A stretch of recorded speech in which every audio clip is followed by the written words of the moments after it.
Well, greetings and salutations, everybody. Welcome to the best damn movie-related show on the planet Earth, the John Campea Show, coming from right here on my YouTube channel. I am, of course, your host, John Campea, and it is an awesome honor and privilege, as it is every day, to have you, my international friends, gather around as we talk about our favorite things in the world: movies, movie news, streaming, television. Okay, we're going to mention WandaVision, at least a little bit off the top here. And I'm not alone today on this Friday. We are so happy to be joined, but with her triumphant return, both of them actually, Erin Cummings and Joey Bishop. Yay! How you doing? I missed you guys. John, I missed you. Viewers, I missed you as well. Thank you so much for reaching out with your kind tweets on Twitter. It has been a wild time since I've been away. But yes. Hey, you know what? In addition to all the crazy things that have happened in movie news, I finally shot the Will Smith movie, King Richard. How long was, because it was literally, if I remember this correctly, you were supposed to, the day you were scheduled to go to set to start shooting March with 15th. Will Smith was March 15th. And wasn't it like the day before or so something I that they received canceled my it? call sheet and I was really excited because of it was like 6 a.m. call time. Number 1, Will Smith. Number 8,325, Erin Cummings. But I was like, I don't care. I'm still getting to be in a movie with Will Smith. And then the series that I had been attached to, that I'd been cast in, Lincoln Lawyer, Right. which was at the time on CBS, had just gotten pushed because of the pandemic. And so then I was just hoping to be able to, get in there on the movie. And at like 2:00 the day before, the AD called and said, Warner Brothers has shut everything down. Don't worry, we'll be back. But you never know. A lot of movies didn't come back. So I was really, I was very happy when I got the call in November to be able to come in and work. And it was a really 8 months later. 8 months later. But you know what? It was well worth the wait. And what I also said, I was talking to some of the other members, some of the daughters, because the movie King Richard is about Venus and Serena Williams. And you're their right. dad. Richard Williams, Venus and Serena Williams' father. And so I was talking to some of the girls and I said, how lucky we are to be able to work during this time. Oh, yeah. Because, one of the young ladies was 16 years old. I said, when you are an actress in your 60s, you're going to have young actors say, what was it like to work during the pandemic? Yeah. I said, this is a period of history. And while it's very bizarre, I mean, it really was very, very safe, but different. Usually being on set, especially for a big studio film, I mean, it's really fun. It's an open, inviting, energetic, frenzied, but also just electric environment. And this was very safe. All the doors were one way in and one way out. There was you couldn't even bring a bottle of water onto the set. Between craft services and my room, my room where I was, because they didn't have trailers in this area, I had to go through the stage. And so I would have to pass like 4 different COVID officers and be like, I'm not opening it. I'm just bringing it straight to my room. I promise. So it was a very different experience, but I feel completely honored to be able to at least have said I worked one job during the pandemic, because a lot of people haven't. I'm grateful. The movie should be coming out, from what I've been told, sometime late 2021. So Hopefully later this year. Hopefully later this year, but anything goes. But it was really a great experience, but I'm glad to be back here. And it's good to have you back. It's really good to have you back. And it's really good to have you guys back joining us. Okay, listen, here's how today's show is going to go, guys. We got a bunch of topics we're going to talk about off the top here. And then we're going to roll into our live questions. How do you get a live comment or question on the John Campea Show? It's really simple. Simply use the tip link that's down in the description of this video. You can just click on it there, or you can enter it in manually at streamelements.com/movieblogtv/tip. You'll be getting your comment or question on the show in the live part of the show, if it's reasonable.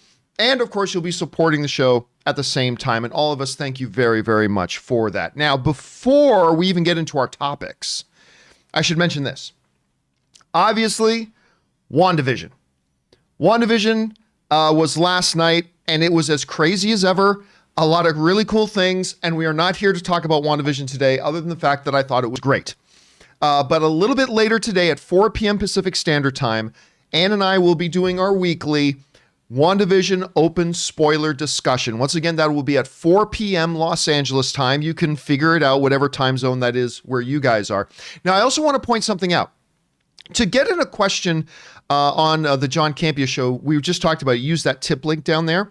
But to get a question or comment or theory or whatever on the WandaVision spoiler episodes, you don't use that tip link. You'll just go to the actual live event and just use YouTube Super Chat. That's how we keep those two sets of questions separate.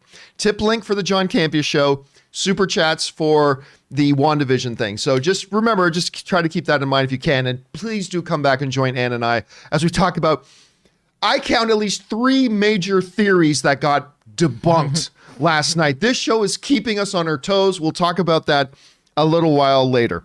All right, guys, listen. Before we get into our main topics today, there is one off the top that we should talk about is this. You know, one of Marvel's many billion-dollar films was their film Captain Marvel with Brie Larson. Not my favorite Marvel film.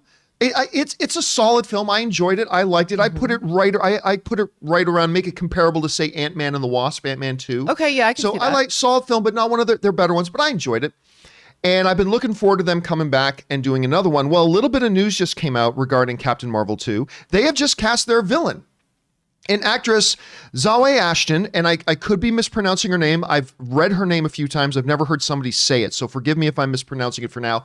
I'll pick up on it. But for now, we'll call it Zawe Ashton has been signed. Now, if you don't recognize her, join the club. I'm going to fully admit, I don't recognize her either. But she has appeared in some things I've seen. So as we go over here, Ashton first broke onto the scene with her role in the TV series Fresh Meat, which I never watched. She was recently seen on Broadway in the revival of Betrayed opposite Tom Hiddleston. That we heard a lot about. On the film side, she was most recently seen opposite Jake Gyllenhaal in Netflix's Velvet Buzzsaw. Other credits include Nocturnal Animals, which I did enjoy that, but I can't remember her in it, and Greta.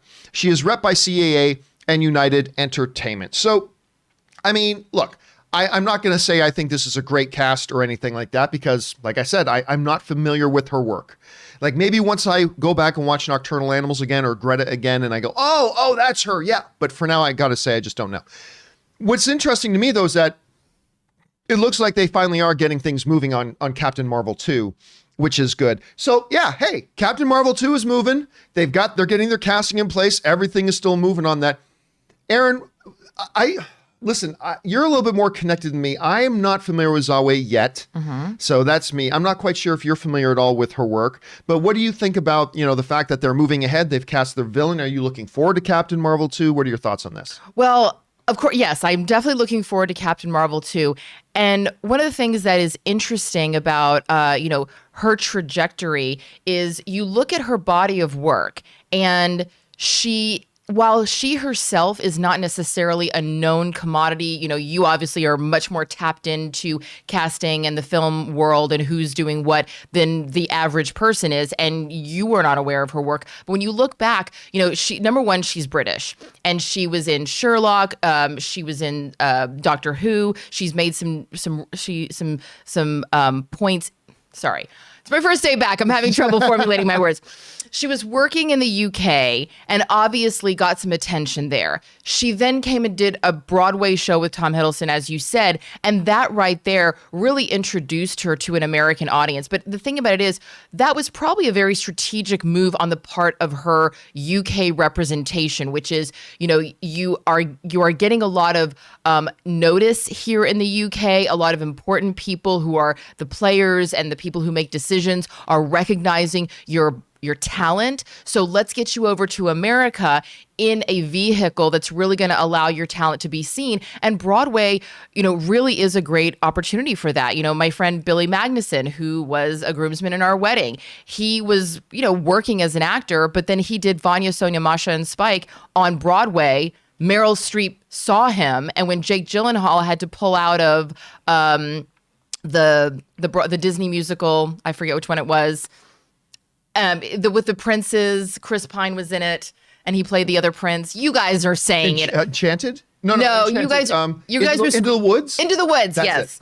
And so that's the thing is Meryl Streep said, "Oh, cast him as one of the princes in Into the Woods, and boom, the trajectory of his career absolutely transformed, and now he's in the new Bond movie. So this really seems like someone that I'm excited to have my eye on, because even though popular culture doesn't necessarily know who she is yet, the people who make the decisions and the people who recognize talent and put certain actors on certain trajectories, they're saying this girl's a star. So I'm excited to see what she has to offer and get to know her, and especially making her big debut in a big budget studio movie as a villain. That's definitely going to set her apart from the traditional. It worked for Tom Hiddleston. Right.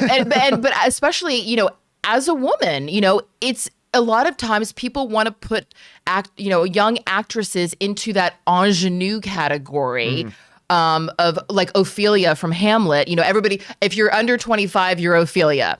If you're in your 40s, you're Lady M. They kind of put you in those categories. And so for her, so young and so unknown, I put that in quotes, to be able to portray a villain as her first big character, this is really going to open up the world of the types of roles that she's going to be able to be seen as. So I'm really excited to meet this young woman and get to know who she is through her body of work. And of course, very excited for Captain Marvel too. Question is, guys, what do you think about this? I mean, sometimes we hear different people say they want known actors for certain roles, but then a lot of people say, no, we want unknown actors. This is a little bit in the middle of the road. She's not exactly brand new. What do you think about this? Jump down into the comments section below and let us know your thoughts. Okay, guys. With that down, let's now move into our main topics today. And how do we select our main topics here on the John Campea Show? It's really rather simple. You see, you guys come up with them. Whenever you come across a big topic, issue, or story that you think should be a main issue here on the John Campea Show, just go anytime 24/7 over to www.thejohncampeashow.com/contact. Once you guys get there, you're going to see a form. Fill it out with your topic or question. It's totally free. Hit submit, and then maybe, just maybe, you might see your submission featured as a main topic here on the John Campea Show. With that down, let's get into main topic number 1. And our first main topic today gets submitted to us by CoolKid260, who writes, Dear John, it was announced that Paramount is doing a remake of the 90s classic film Face Off, with Godzilla vs. Kong director Adam Wingard directing. Do you think they should have a male and female face-off this time around, or a different type of face-off? All right, thanks a lot for sending that in, man. Couple quick addendums before we get into any of that. Number one, apparently it's not a remake. Apparently, Adam Wingard is saying it's a direct sequel, which is like, wait a minute, what? Anyway, we'll get to that in a second. As far as can it have a male and a female, no. That if you know and understand Face Off, that is simply not possible. If I could summarize my reaction when I heard that they were going to do another Face Off, the word would be hallelujah. I love Face Off. I love Face Off. In the immortal words of Nick Cage, if I asked you, no, wait, let me rephrase.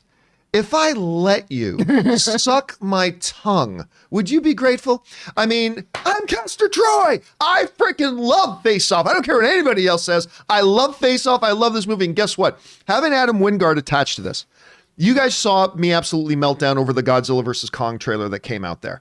That is my favorite trailer in the last couple of years.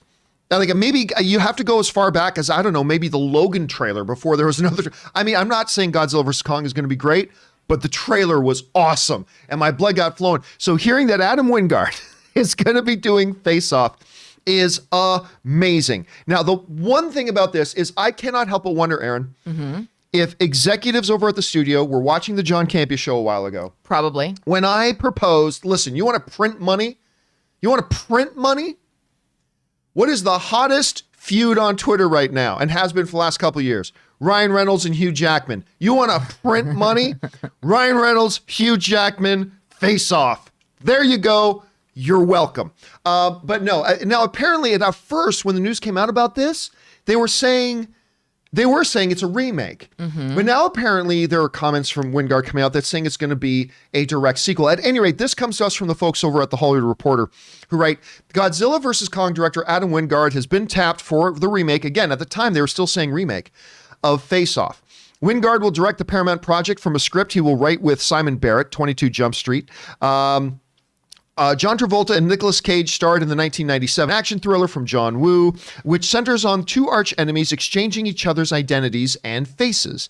The story follows FBI agent Sean Archer, played by Travolta, who is tracking down terrorist Castor Troy, played by Nick Cage. When Troy Brands aboards a plane in Los Angeles that crashes and is severely injured, Archer undergoes surgery to remove his face and replace it with Troy's in order to go undercover as the criminal. It's one of the most ridiculous concepts ever in the history of film. 100%. And it's delicious. I love that movie in a very kind of guilty pleasure sort of way. And you know what's funny? Normally, if we were to hear that they were going to be doing either a sequel, a late sequel, or a remake, I would rather hear late sequel. I gotta confess, my first reaction here is I'd rather see remake. I'd rather see like another go at it with two more iconic actors today, just because the concept is so wild.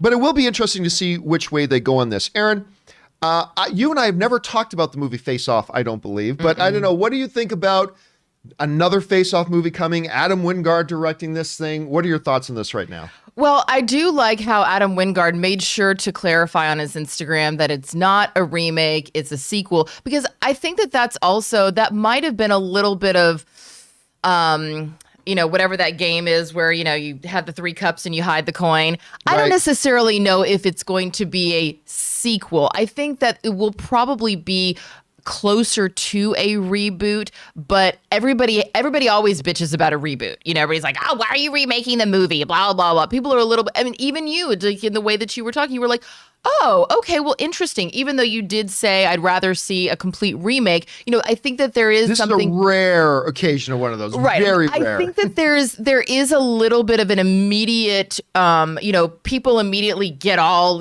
up in a kerfluffle whenever they hear remake. Why are you remaking it? It was already so good. And so sequel kind of relaxes people a little bit.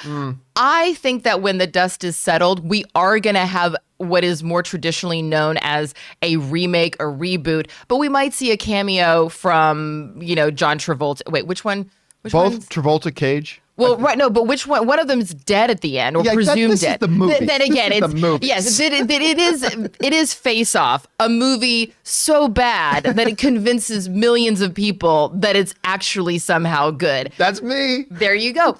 And, but you also have to remember that during this time, Nick Cage and John Travolta were zeitgeist. Yeah. I mean, John Travolta, this came out about 3 years. This came out in 97. So not long after his triumphant return to the silver screen in Pulp Fiction. He had just done Get Shorty. I mean, he was riding high in the next wave of his career. And similarly, Nick Cage had come off of his critical acclaim in Leaving Las Vegas, and he had done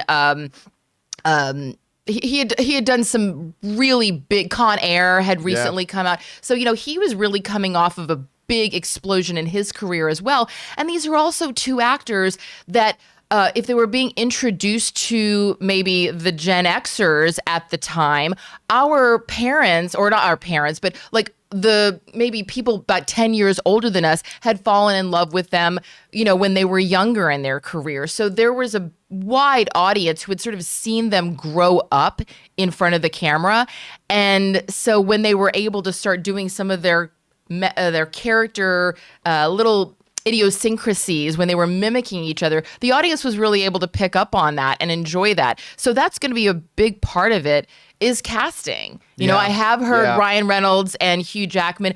Also, I kind of love the idea, if we're going to go back to in a British way, especially if Guy Ritchie were directing, if we had Robert Pattinson and Tom Hardy. A lot of people have been talking about them. And the reason why I'm really on board with that is if you saw Peaky Blinders, then you know that Tom Hardy is a character actor, despite being one of the most beautiful human beings that has ever walked this earth.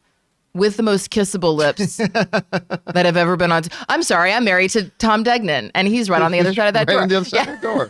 Yes, I am. He knows that I have a big crush on Tom Hardy. So Tom Hardy, he's a character actor, and he loves creating these wild characters and being idiosyncratic. And if you were one of the millions of people who saw Twilight, then you know very well that Robert Pattinson also has a wonderful ability to do the most unbelievable amount of absurdity and do it with the seriousness that Face Off requires. Which we're going to see in Batman. Which we're going to see in Batman. I'm going to throw out another pair of names for a new Face Off. Okay, yeah. Ready for this? Another pair of names for a new Face Off. You guys ready for this? Again, Hollywood, you're welcome. Send me my residual check. Here it is. Kevin Hart and Dwayne "The Rock" Johnson. You want to go comedy route? Okay. You want comedy route? Like Kevin Hart, Dwayne "The Rock" Johnson, money. And then if you want to make it also cerebral, Denzel Washington, John Michael Washington, father-son, Face Off. See? I mean, there's just so many possibilities. Now we're getting meta all up in here. Question is, guys, what do you think about this? Whether it is a sequel or a remake, it doesn't matter. I think what the world needs right now is more Face Off. So guys, what do you think about this? And what do you think about Adam Wingard being the guy to do it? Jump down into the comments section below and let us know your thoughts. All right, guys. With that down, let's move into main topic number 2, shall we? And our second main topic today gets submitted to us by Jane.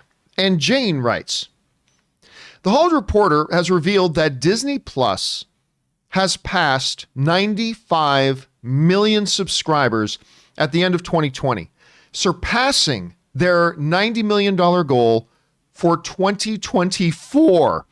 At this point, with all the MCU and Star Wars shows coming, I think they will surpass Netflix as the top streamer by the end of 2022.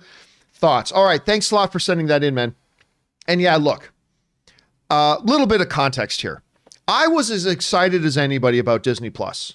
I was at the D23 event. I was there when they were hyping up the new service. It was great. We were all waiting for this new Star Wars show, Mandalorian. So we'll see how good that'll be. It turned out to be awesome. And then it came out and I loved it. And it was a good service, but I spent a good part of a year kind of complaining about Disney Plus too, because like, great, you got Mandalorian. Yay. Where the hell is everything else? HBO is coming out with new content all the time. Netflix is putting out new movies and shows every 25 minutes. Amazon is where the hell's the original programming? Now, as we come into 2021, that looks to be kind of corrected because now we got WandaVision, we've got Falcon and Winter Soldier, and then we've got this just string of stuff. So that's great. But I spent a better part of a year on this show being kind of frustrated with Disney Plus. And yet somehow they have managed to hit 95 million subscribers basically in the first year. To put that in context, they're lapping Netflix right now as far as their growth rate from conception to maturation. It is insane when you look at the growth rates. Yeah, if these growth rates maintain, and there's nothing to say that they will, but if they did, yeah, they're going to be lapping Netflix pretty fast. Netflix that has been around for over a decade. They're going to lap them. But I mean, that's there's a lot of ifs that have to play into that. Let's just get back to the core numbers here, though. I remember when I heard that their goal is to hit 90 million by 2024. I remember thinking, okay, yeah, that's doable. It's doable. I won't be surprised if they don't quite get there, but it's doable. 95 million in the first year.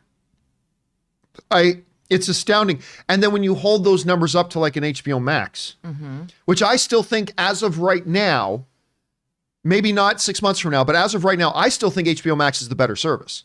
I think HBO Max is the better service. For now. Ask me again in 6 months. But I do think Disney Plus is great. Don't get me wrong. Don't go jumping on me as a Disney hater or anything. I still think Disney Plus is really good. It's just that, but they have had the ability, because their library is insane, to do all this stuff and kind of clear the tracks. There's no getting around it. That's, for a first year, I don't think the most optimistic Bob Iger, Bob Chapek, sitting down, having a slumber party, having s'mores, and thinking about, how big do you think we could be in 1 year, Bob? I don't know, Bob. Maybe it would have been at 50 million in a year. And they hit 95 million in 1 year. And that was with one bloody show. They had Mandalorian, which is great, but they had one bloody show and then all archive content. Where they may be at right now, Aaron, when I think about this, when I look at how good WandaVision is right now, and then we got Falcon and Winter Soldier, and we've got Loki coming, and on and on and on. We got all this stuff. When I think about what they did in that first year with one bloody show, what they may be after that Disney shareholders announcements with all the shows. Now we know they got the Book of Boba Fett coming. We've got all this large lineup of Star Wars and Marvel and whatever content coming. I'm not saying they're going to double in the next year because, over 95 million people have already signed up. Right. But I mean, it is kind of amazing to think about where they could be a year from now. And right now, like the people over at HBO Max are like, listen, we make great content. HBO makes great content. And they're like, how can we not get these kinds of numbers anyway? Because they're making the best, they're making fantastic content. Absolutely fantastic. Anyway, Aaron, you hear about these numbers, 95 million a year, exceeding their 4-year goal in 1 year. What are your thoughts on this? Well, the analogy that I have, and I know that Netflix has been around for, like you said, a decade. HBO has also been around for multiple decades. But I look at Disney as old money. And Netflix and HBO Max as nouveau riche. Bear with me here, okay? When there's something about, and this is just like, I don't come from old money. I don't even come from new money. I don't come from money at all. But this is my perspective on it. I feel like there's something that when you come from old money, when you are established and you know that your bills are paid and the lights are on, regardless of what new endeavor you try, you can go and try. You know what? I think I want to try, being, an underwater basket weaver. I'm going to go try that. You can afford that loss if it doesn't work out. Disney launching their television, their Disney Plus, yeah, it was a risk of sorts, but the Disney empire is not going to crumble, if that doesn't work out. So they can afford to take certain risks that other newcomers who really need to establish their name can't take. They can do a slow burn because they know that the name Disney is not going to stop coming out of people's mouths. And they knew all we really need is something to keep people talking about us. And then we're going to build and we're going to build and we're going to build. And then we're going to just hit it home. And I think that that's something that a company that really is established, that has a presence in every single home, not just in America, but worldwide, because of their relevance for so long across so many age ranges and demographics, I think that they can afford to take a risk like a slow burn, like a slow build, and go, you know what, we're not worried about it because we also know what we have. And also Disney Plus has these plans built so far out. They know what's coming down the pipeline, and they have these experts that study human behavior. So in one sense, am I surprised? In a way, yeah, I'm surprised that they beat their projections, but also maybe there's a little reverse psychology to that. Maybe there was a part of them that always knew they could hit somewhere around here, but under promise and over deliver. If they say, hey, internally, we think that our projections are 95 in 2 years or in 4 years, but, we think that we can, I'm getting there, guys. If we think that we can get to 95 in a year, what if we say that we're going to project that for 2 years or 4 years? Then we're going to look like even bigger superstars when we actually, who knows, that mark may have been the mark that they internally set all along. I mean, I just think that Disney is such a well-oiled machine that as great as Netflix and HBO Max have done, they do not have the same hold that Netflix and HBO Max, that Disney does, just as a company overall. Because what I'm saying makes sense, because it's not really making a lot of sense in my head. I haven't had enough coffee. It's just astounding numbers. It is astounding. Like, absolutely. But again, crazy. like we talked about, if I'm a parent and I'm which choosing, is a huge part of this equation. 100%. Huge part. If I'm a parent and I have, 2 or 3 kids, and I'm trying to figure out, we have talked a lot on this show, and I know a lot of the viewers have also talked about, God, it seems like every 6 months there's a new streaming platform that I have to pay another $6.99 for, another $9.99 for. If you are trying to figure out where I'm going to allocate my money for streaming for my family, and you have to choose as a parent with 3 kids between Disney and then HBO Max and Netflix, that's a really easy choice. I'm going to go for Disney, that I know I can watch movies that I want to watch, programming that I'm interested in, but also programming that my kids are going to enjoy as well. And while Netflix and HBO Max may have some fare, Disney is the sure bet. So that's an entire demographic that's just an automatic win for them. So, but I say, hey, good for them. And you know what? Competition is healthy. And all it's going to do is continue to make the other streaming services want to get more content, better content, and who wins? The rest of us do. Question is, guys, what did you think about these numbers that are coming out? That, look, there's just no getting around. They're astronomical. What do you guys think about that? Where could Disney Plus be after the end of year 2? Jump on down into the comments section below and let us know your thoughts. Okay, guys. With that down, let's move on to main topic number 3. And our third main topic today gets submitted to us by Rodney Harris, who writes, "Greetings, John. So, Black Widow is supposed to come out in theaters in just under 3 months on May 7th. I don't mean to sound skeptical, but even with the improving conditions, more vaccines, and falling new infection rates, less than 3 months seems a little ambitious. But Disney has just said that they are fully committed to releasing Widow in theaters. Do you think they can make the May 7th window? Do you believe they won't skip theatrical and go right to streaming?" All right, thanks a lot for sending that in. And yeah, the saga of Black Widow trying to get onto screens continues. Now, of course, the movie was moved a couple of times, and now it's sitting on May 7th. May 7th is rapidly approaching.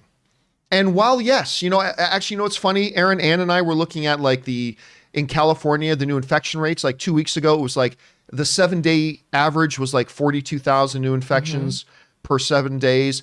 Today, it's 10,000 new infections per day, which is still 10,000 too many.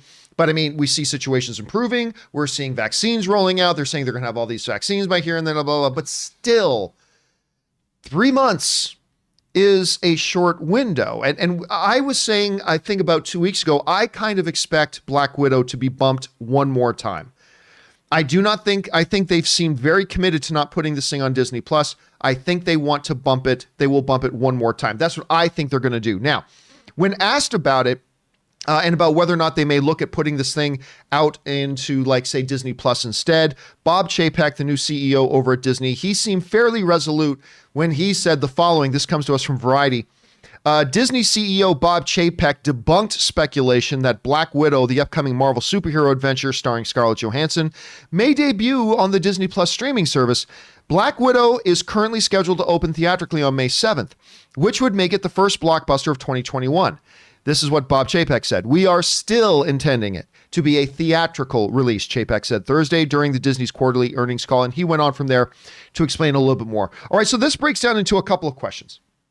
Question number 1 is, do I think they will forego the theatrical experience and do the Disney Plus route? No. They have said for about 6 months now, and Chapek just doubled down again, this movie's going to theaters. This is a theatrical movie. This is a movie that for us has the potential, not that it will get there, but it has the potential to be a billion-dollar film. I mean, probably, once things are kind of normalized a little bit, it's $700 million in its sleep. So no, we're not going to pass up on that windfall. We are going to do this theatrically. So on the question of do I think they're going to put this on Disney Plus, the answer to me, I think, is very clearly no, they're not. Now on the question of do I think they're going to put this thing, if they're going to actually release this on May 7th, listen, I'm as optimistic as anybody, but May 7th, I mean, heavens, if the release date right now is June 7th, I feel way more optimistic about that, honestly. But to me, May seems just a little too soon. I think, earlier I said I thought late May might be the most optimistic. I see Disney pushing this one more time. And probably when they push it again, it'll probably be anywhere between 30 to 60 days. I don't see it like being a massive 4-month jump or anything like that. So I do believe they're going to push it one more time, but it will indeed be theatrical. Aaron, you're hearing Bob Chapek. I mean, we're seeing what's happening right now. We're for the first time in a long time, we're seeing some encouraging news about the state of the pandemic.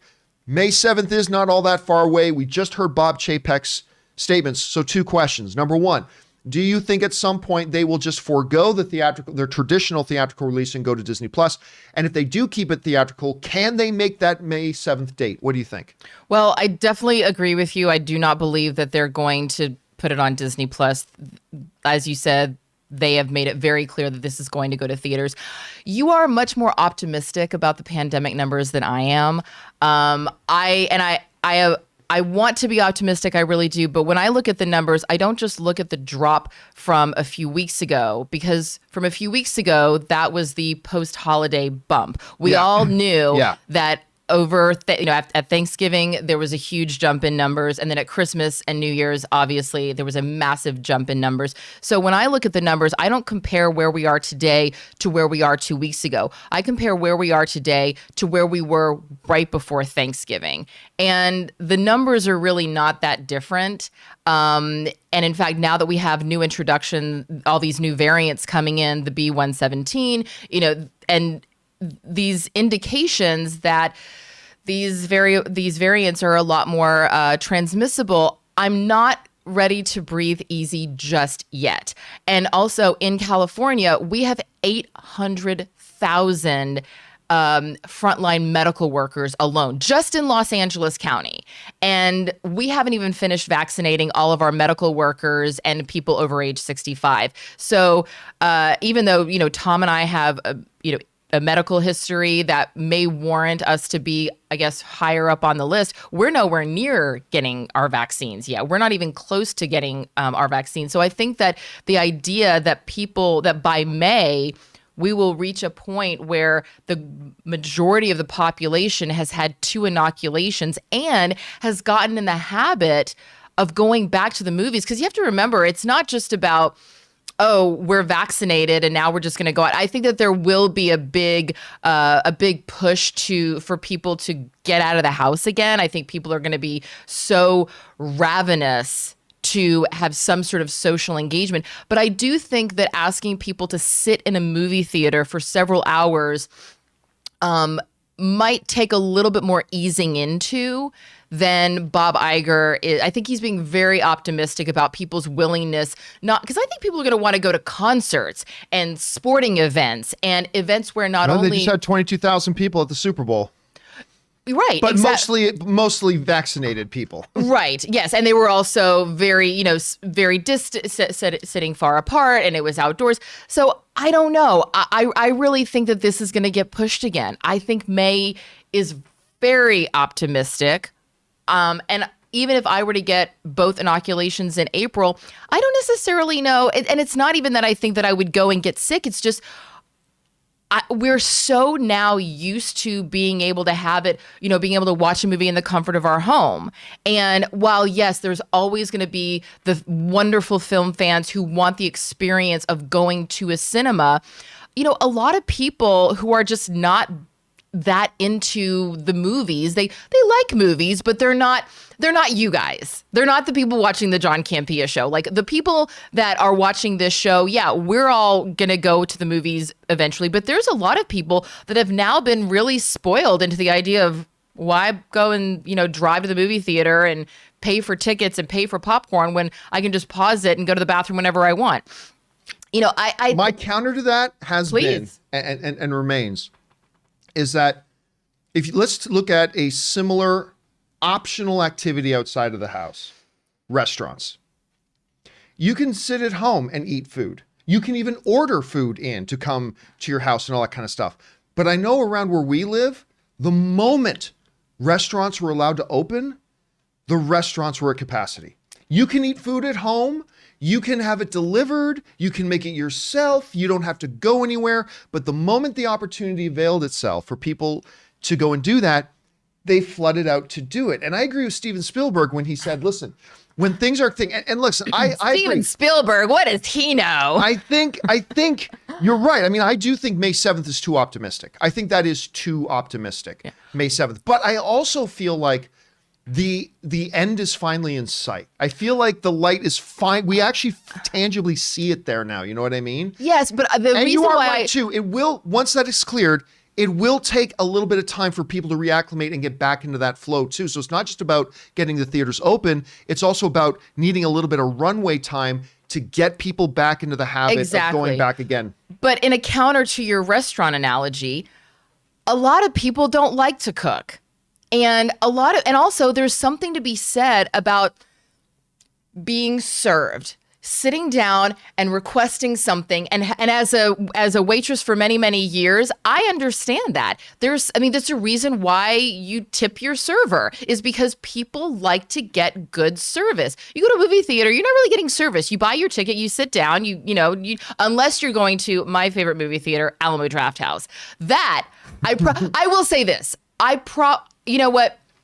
I will go back to Alamo Drafthouse, because that is a full experience of getting, that I can't have at home. I can go and sit at a normal movie theater. Like, I feel like I can have that experience at home. There's something about, being taken care of, going out and saying, I'm paying for this service, but I also feel like I'm getting an extra level of service that, so that's my counter to your restaurant analogy, but I'm also not going to sit here and say that Steven Spielberg is wrong. So I don't know. I will remain He's cautiously not all knowing. But I mean, again, when we I'll look at remain other cautiously markets, optimistic, but I don't see May happening. Right. I see it being pushed. I do too. For sure. Whether that's late June or July or something like that, but I agree. Whether how long more it's got to be pushed. Independence Day, Black Widow. Let's have a July 4th Black Widow party. There you go. I'm into that. So regardless of how long it needs to be pushed, I think it needs to be pushed, but I also believe they're 100% staying in their theatrical model. Question is, guys, what do you think about that? Do you think there's any chance that Black Widow can actually hold that May 7th date? I don't think so. Aaron doesn't think so. Maybe you can think of some good reasons why I will. Jump down into the comments section below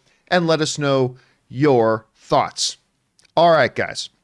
With that down and out of the way, let's move on and start taking your live comments and questions, shall we? Once again, if you want to get in a live comment or question on the show, simply use the tip link that's in the description of this video. You can just see it down there. You can click on it, or you can enter it in manually at streamelements.com/movieblogtv/tip. You'll be getting your comment or question on the show, either this one or an upcoming companion video, if it's reasonable.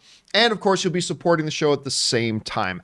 Remember, guys, we're not here to talk about WandaVision spoiler things yet. We can talk about those next week, but you can come back a little bit later today at 4 p.m. once again to see Ann and I talking about WandaVision episode 6 in our open spoiler discussion. That's the wrong image. That's the one I'm looking for.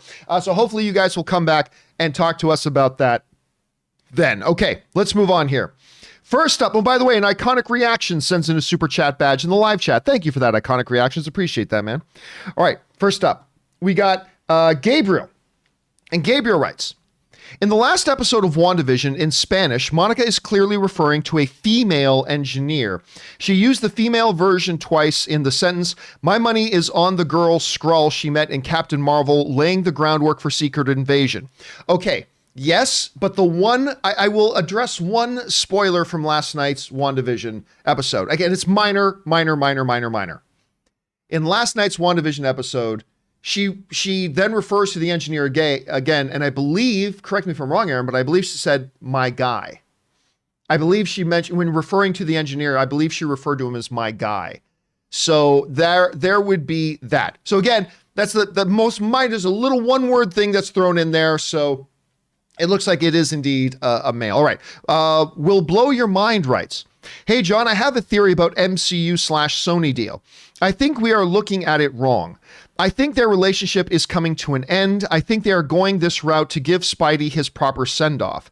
And the results of the Multiverse of Madness will be him getting stuck in another dimension, and he will just live life in the Sonyverse, along with Venom and Morbius, finishing his last two movies with Spidey 3 and Doc 2. Thoughts? Hey, listen, when they first announced that Sony, because remember, they were around D23, The status of things during D23 was that they're done. The deal between Marvel and Sony is done.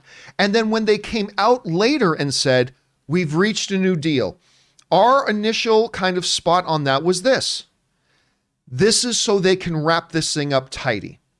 Now, since then, we've seen open doors that, oh, maybe this could mean a longer lasting relationship, which I still believe is on the table. But yeah, that was always the initial thought, was they made a new deal so they could properly bring the Spider-Man MCU thing to a close and wrap it up in a certain way. And then Sony will take back Spider-Man and do their Spider-Man movies, and it'll be separate from the MCU. I mean, both of these things are on the table, but that's absolutely theory. Aaron, let me ask you. And by the way, Jeremy and Walker just sent like a $50 tip badge in the live chat. Thank you so much for that, Jeremy, and appreciate Jeremy, that, man, very much. That's very generous, man. All right. So we saw in the Morbius trailer, Michael Keaton in the clothes he was wearing in the MCU movie Spider-Man Homecoming. We saw the Spider-Man mural on the wall in Sony's Morbius thing.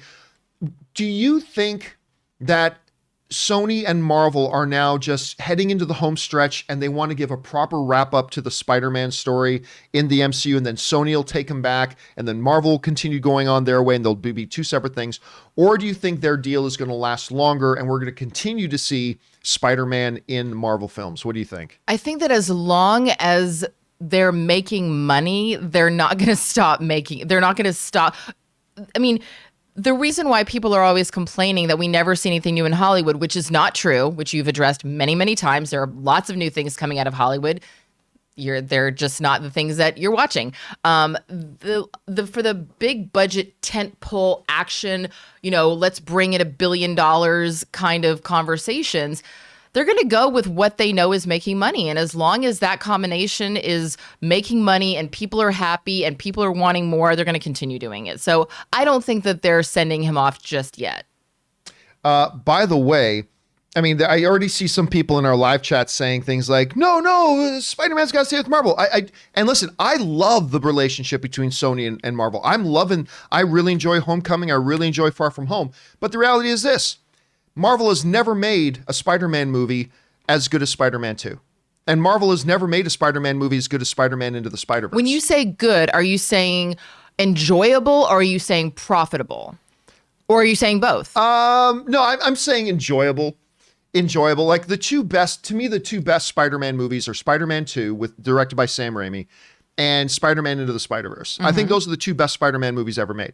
Now, while I say that Marvel has never made a Spider-Man movie as good as them, Marvel has also never made a Spider-Man movie as bad as a couple of Sony Spider-Man movies. Spider-Man 3, The Amazing Spider-Man 2. So, I mean, it kind of balances out there a little bit, admittedly. But, I mean, hey, listen, personally, I am loving the relationship. The movies that are getting made with the relationship between Sony and Marvel, I think they're on a roll. They're putting out good stuff. But if it does go right back to Sony, hey, Sony's made better Spider-Man movies than Marvel has, so I'm okay with that too. Is there ever a world of like leasing out a character? Like if they do go their separate ways? That's what it is right now. Like right now, Spider-Man, the relationship is this. In theory, Marvel owns Spider-Man. It's theirs. But they have the rights to Spider-Man right now they belong with Sony. But Sony doesn't own Spider-Man, right? They have a contract with Marvel that says as long they can have Spider-Man in perpetuity as long as they continue to make Spider-Man movies. Now, obviously, there were some allowances made when they signed the new deal with Marvel to co-produce movies with Marvel. Marvel would make the movie, Sony would then distribute it. That's what's going on right now. Got it. So what happens is, unless Marvel outright sells the rights, like sells the character, lock, stock, and barrel, to Sony, they will always technically be the owners, but as of right now, Sony is in complete control of the Spider-Man character because they have the rights by contract. And as long as they keep making Spider-Man movies, then they can have the character in perpetuity. So right, but what I'm saying is if Sony were to say, you know what, we're going to close out this chapter of Spider-Man and Marvel goes and takes it and they start making Spider-Man movies, could Sony go, oh, you know what? We really just want to lease him for one, like for a cameo in one big movie. Is that possible? Okay, yeah, or do you really have, I mean, I don't know how any of these licensing and it gets very complicated. Think of it like this. Think of it like any other property. Like, let's say, Aaron, I love that, what are we going to call it? Salmon colored shirt you have.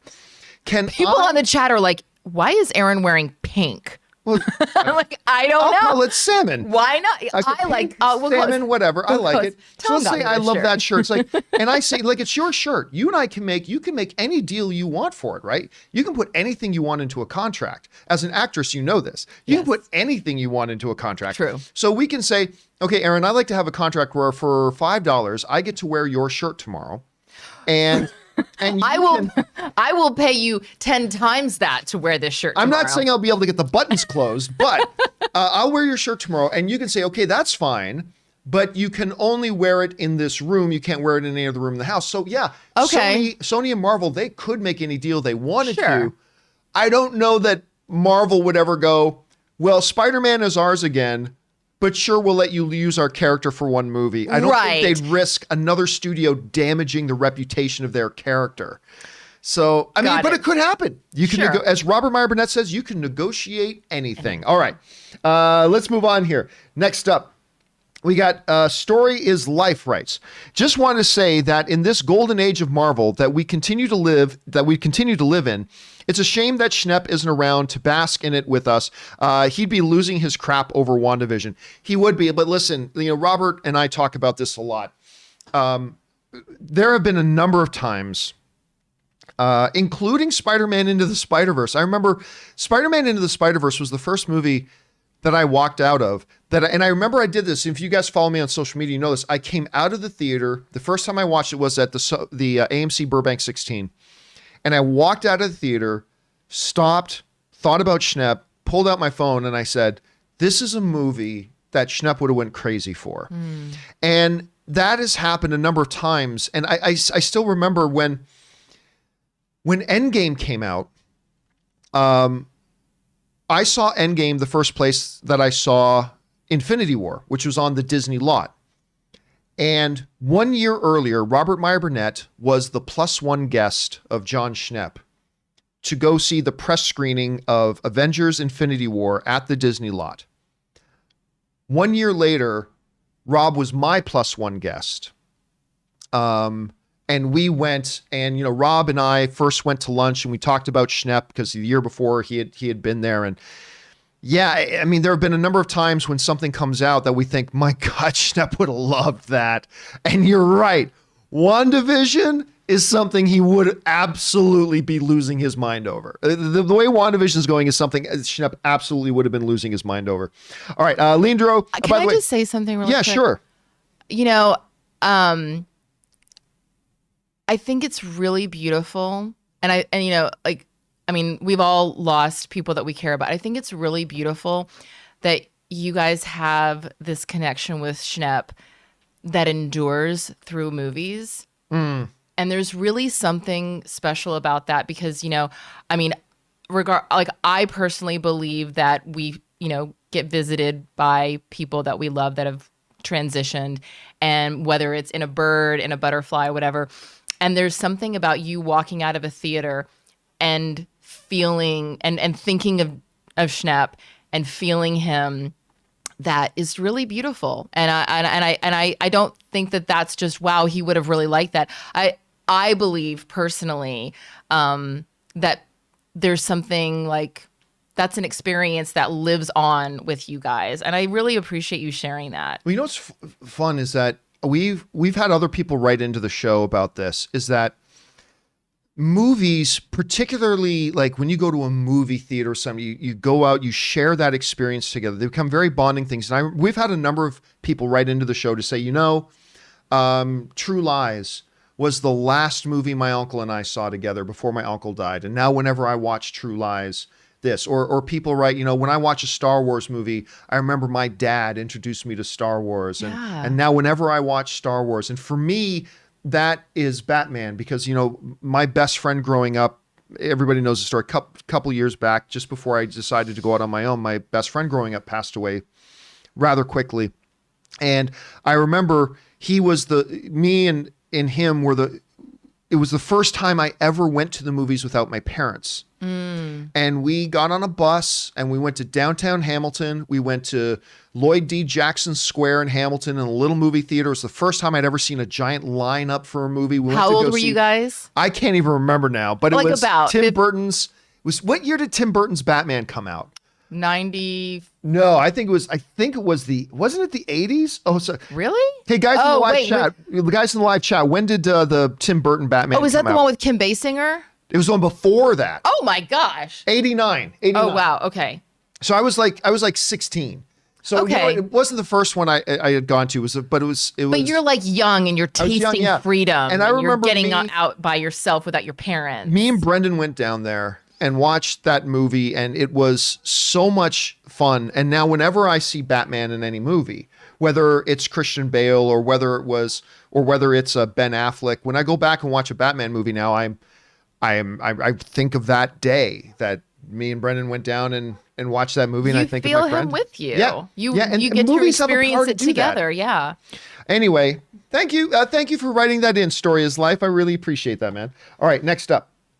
C. Loss writes, hello again, Lord Filthy. And C. Loss tips and $20. Thank you for that, C. Loss. Hope the Inland Empire is treating you well so far. It is. We're enjoying it very much. Been here all my life. The Sopranos, I saw it when it first aired, but after binging it again, all I could say is, wow, unbelievable. How did you interpret the final scene? So the final scene of The Sopranos was pretty controversial because a lot of people hated the way it ended, but a lot of people thought it was completely appropriate. For those of you who don't know, basically it ends with, Tony Soprano going to the bathroom, a guy walking in that we interpret as a hitman, and then the screen just goes black. And that the kind of interpretation is that he was then killed in that scene. But a lot of people didn't like the way that ended. But that's how I interpreted it. I thought it was actually quite appropriate when you understand the series and how it's been described before. I thought it was appropriate. Speaking of which, I'm very much looking to The Many Saints of Newark, which is the Sopranos prequel series. Did you ever watch Sopranos? Were you ever into The Sopranos? You know what? I didn't have HBO, so anytime I wanted to watch anything, I had to go to a friend's house. So I saw bits and pieces, but I'm not going to lie. Christopher sitting on the dog, I don't know. That kind of took me out of it. I was like, I don't know if I can watch this movie. Christopher just sat on the dog, so I'm out. All right. Next up, thank you for that, C. Joey just popped her head up. She's like, what? Sitting on the dog? Jared's Reviews writes, hey, John, can you explain to me how so many things get leaked? I know they have sources, but I find it crazy how some people report these big stories.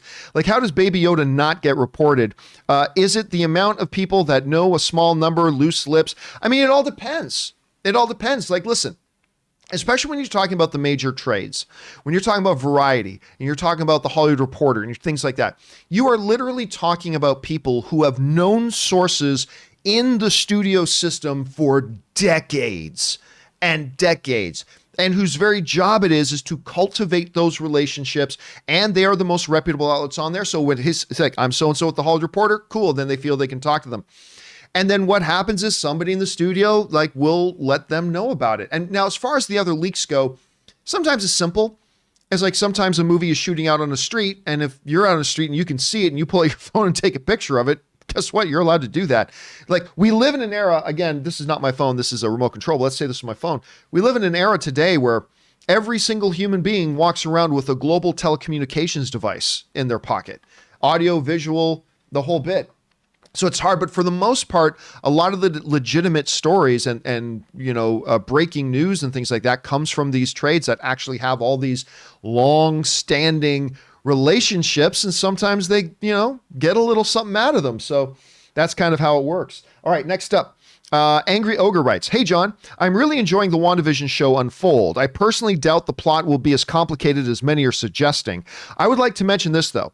We are assuming someone came out of the Hex. Maybe someone went in, Pietro? Well, that was brought up before. Now, of course, this question was sent in yesterday before WandaVision Episode 6 aired, so we won't reference WandaVision Episode 6.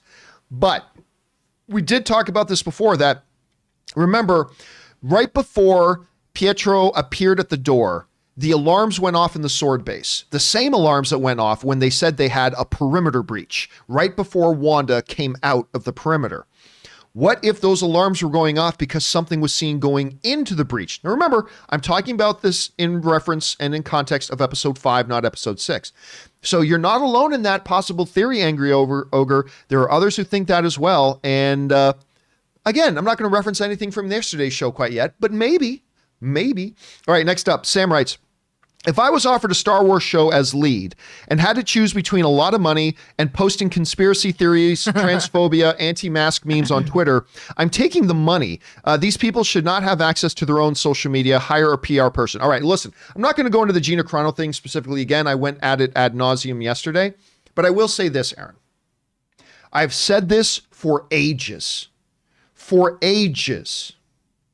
If you are a professional athlete, if you are someone in the entertainment business where perception is part of the job, staying out of controversy, because the whole reason you have a job if you're a pro athlete or a musician or professional entertainer is because people like you and people want to watch you or listen to you or see you shoot the ball, whatever about that. And understanding that the moment people don't want to see me doing that, unlike an accountant who's behind the scenes doing their work, then you put your job in jeopardy. And I've said this forever. If you are a professional athlete or entertainer, get off fucking Twitter. What the fuck are you thinking? And or at least hire a social media manager. I know, I won't specifically say who, but I know somebody in entertainment who they have a thing where they said they can do a tweet, but instead of it posting to the internet, it goes directly to their social media manager. So their social media manager can see it first. And so that social media manager becomes a layer of protection between whatever brain fart you may have at the time and what actually goes out to the world. And 99% of the time, the social media manager just goes, yeah, publish. But the 1% of the time it's like, hey, so-and-so, do you realize that this tweet could be construed as this? Right. You might want to reword that. If you are a famous person in entertainment, you can afford to have a college kid be a little layer in between social media manager. Don't be so stupid. Like you got to be smart enough to know that you may have a quick thought and you just may word it completely wrong. And even if you meant it completely right, if you're a famous person, get a social media manager. And what's funny to you and your buddies might not be funny to other people. Case in point, and you know, not only someone who can watch your Twitter in real time, but, you know, go back a few years. Like every once in a while, I'll go back and just like scroll through some of the tweets that I posted, you know, a while ago, just to double check. And what was the guy from The Flash who got fired? Ezra Miller? Or no, TV show. Harley. So I forget his name. We've already forgotten his name. There was like so many people that were like up in arms. Oh my God, why did he give her? You know what? He was making enough money to hire someone to go, hey, can you just like go through my Twitter and make sure that like before I was on this show that I'm getting paid an absurd amount of money for, some of those tweets that I thought were funny are gone. Like you can afford to pay someone if you don't want to do it yourself, or you know what, just do it yourself. I actually have a system set up in place because I have insomnia. And so every night I take an edible. It's legal here in California. Don't judge me. And so my system is that I have Tom next to me going, don't tweet your high. Don't tweet your high. You just tweeted your high, delete that.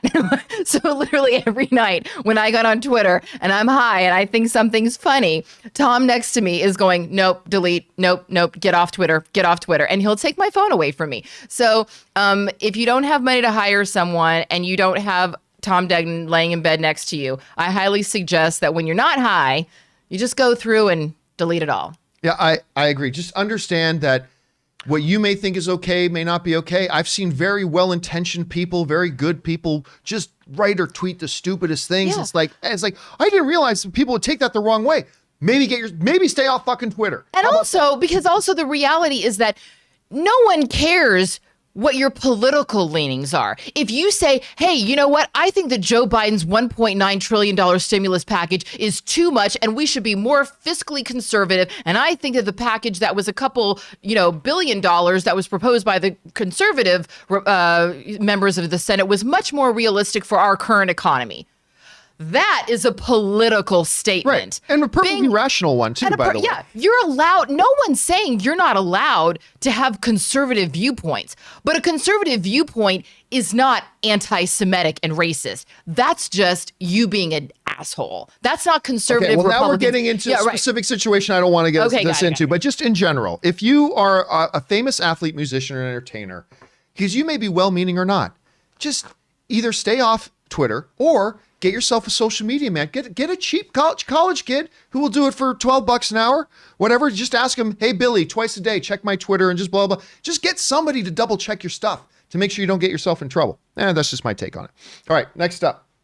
Where are we at? We're at Korean Drama Fan who writes, the other day you talked about CW and HBO Max simulcasting TV series and if it benefits HBO Max. Did you know that Netflix already does this? The weekly Korean Netflix originals are actually TV shows that they co-finance with Korean TV networks. Nope, wasn't familiar with that at all. I don't know anything about it. I don't know if that would be considered on the same scale as DC characters, with the pop cultural influence of that and the more of a global reach. But that is an interesting connection there, Korean Drama Fan. So that's something I'll have to keep an eye on. I'll look into that. Thank you for putting that on our radar. All right, next up, Biggie the Legend writes, if Disney/Lucasfilm decides to recast Cara Dune's character with a different actress, these are my candidates. Number 1, Lucy Lawless. There's a big push on the internet right now for Lucy Lawless. Number 2, Lana Parrilla, the evil queen from Once Upon a Time. Michelle Rodriguez. And 4, Haley Atwell. Yes, Peggy Carter herself. Here's the thing. I don't think that they will recast Cara Dune. And the reason I don't think they're going to recast Cara Dune is 2 reasons. Number 1, it just elongates a conversation that I think Disney wants to be finished with. But number 2, and a lot of people say I'm crazy for this, but I'm telling you, I do think this is in play. If you recast Cara Dune now, it absolutely 100% closes the door that they could ever fix things with Gina Chrono and bring her back, aka like what happened with James Gunn. They unceremoniously very quickly fired James Gunn. A year later, they were able to fix that and they were able to bring him back. I am not saying that Gina Chrono will be back, but I believe that if you have the option to at least keep your options open to you, if you have an option there to you that keeps your options open, that, hey, if a year from now we can fix this and we want to bring her back in and, we've worked things out, we've come to a better understanding, blah, blah. Disney seems to like to be able to keep their options open. So for those 2 reasons, I do not think they will recast Cara Dune. I don't know that. That's no insider information. I just think they're going to keep their options open, but we'll see. We'll see what happens. All right, next up here. That was Biggie. Russell Amador writes, hey, John, WandaVision has been the topic of discussion, but it's time to pump the brakes just a little. Not fully just for the arrival of Judas and the Black Messiah. Is this movie on your radar? The movie looks awesome and can't wait for it on Friday. It's funny you mentioned that. Ann and I were actually watching 2 nights ago. We were watching this behind the scenes thing on this, and it looks great. And it's already getting like awards buzz. Not that I pay much attention to awards buzz like this year, but everything does look fantastic. And Ann and I were kind of drooling over it. And it was like, yeah, we got to watch this. Have you been following Judas and the Black Messiah at all? It's on my list of movies of things that I want to check out because, the buzz is incredible. The cast is amazing. The cast is incredible. Everything that I've seen has been really exciting. And so they're doing a brilliant job of marketing because even if it was something that was not on your radar initially, it is definitely, they're doing a brilliant job. So it's, something that I want to check out. All right, next up, Mark Amorosi writes, hey, John, with the recent news of Gina Carano being fired from Lucasfilm, do you feel they should recast Cara Dune or get rid of the character altogether? Again, My thought right now is, as I just said, I think they're going to just ignore the character. I think they're just going to move away from the character. Because they've already done that on Mandalorian. Like sometimes she's there, sometimes she's not. Then they don't have to explain it. So I think they'll move away from it. I don't think they'll recast because I do think they're going to want to keep their options open for what could maybe happen later. Not will happen later, but could maybe happen later. So we'll see. All right, next up, Star Wars Rocks writes. Hi, John. Well, by the looks of cancel culture finally got what they wanted when it comes to Disney and Gina Chrono, as it was announced in Deadline article that Lucasfilm has indeed fired her. Do you see this having a negative impact on The Mandalorian's future success? No. Zero. I don't even think if Pedro Pascal was gone, it would affect their success very much because he generally just does the voice anyway. No, this is going to affect their future success. Absolutely zero. And listen, I could get into your choosing of word. To me, this is not a situation of cancel culture.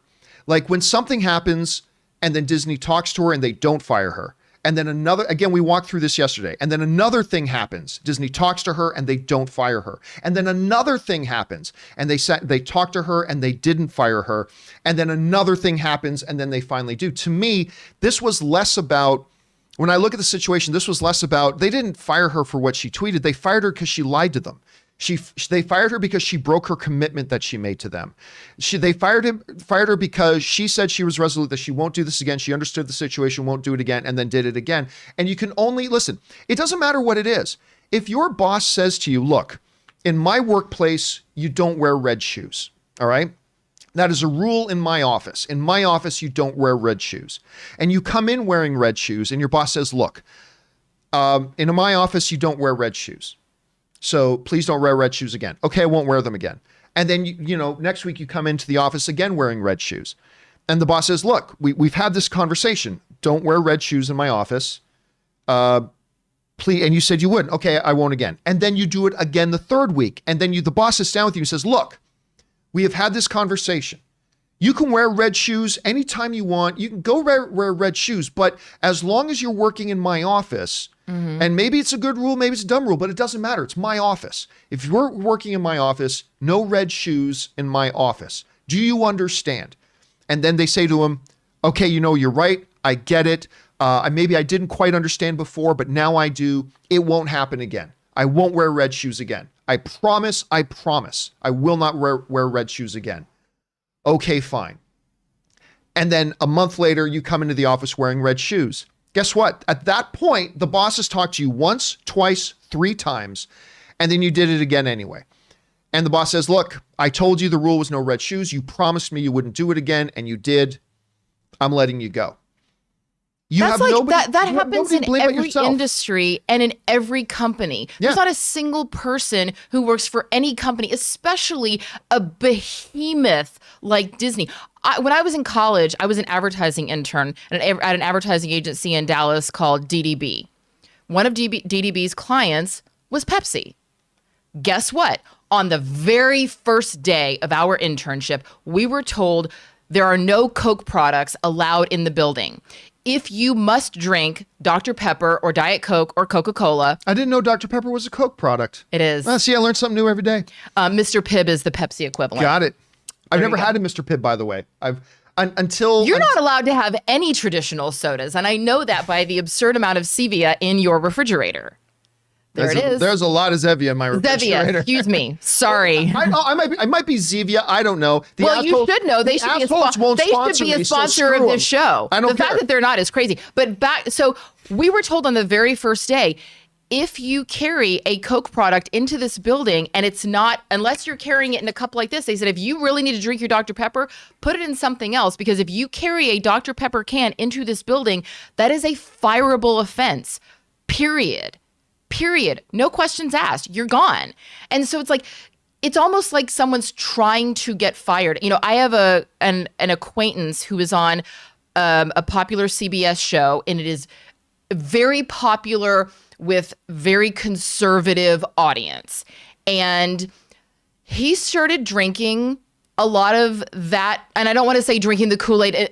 What I mean, don't take it the wrong way. What I mean is he started drinking a little bit of his own Kool-Aid a little bit too much. Like, I am infallible and I'm going to speak to my fans. And he was tweeting some really, some stuff that was getting up there, that was very borderline, and they had a talk with him. He was called in by HR and they said, here's the deal. You're making like $75,000 a week to be one of the stars of our television show. And you have a choice. You can either appease your Twitter audience or you can keep your job. You make the choice. And he was like, okay, got it. He's still on the show. And so exactly what you just said, he had a choice. He could have been like, well, screw you, CBS. My people need to hear my voice. And you know what? He'd be out of a job.